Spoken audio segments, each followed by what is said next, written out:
Ayan na, nilagyan ng bagong tapalodo ni Bunso ang kanyang BMX Cub.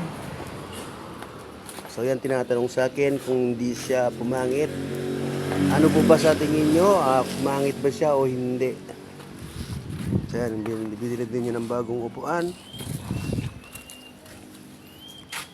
Ito po yung isang tapalodo niya. Anong masasabi mo, Jay?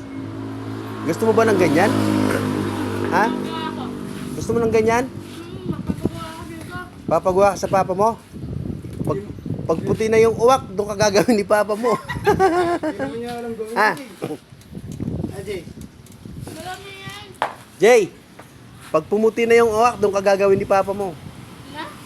Pag pumuti na yung uwak, doon ka gagawa ni papa mo. Ayan, nilagyan na din siya ng so yan po ay naka-starter na din siya. Pakaya ba yung starter na? Starter na. Starter. Yan. So yan, naka-starter na rin po siya.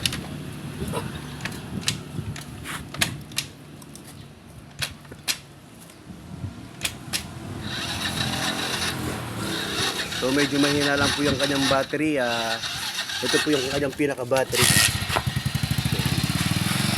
So yan, umaandar na po yan.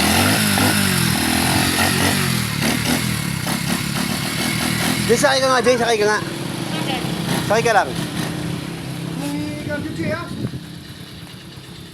Bagay, Jay, bagay, Jay. Bagay, wag mo kakami, alilipat ka dyan.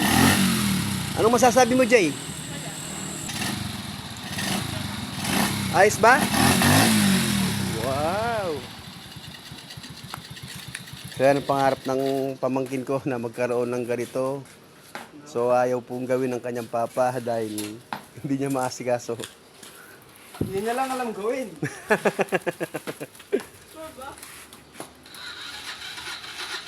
So mahina po talaga yung pinaka battery niya.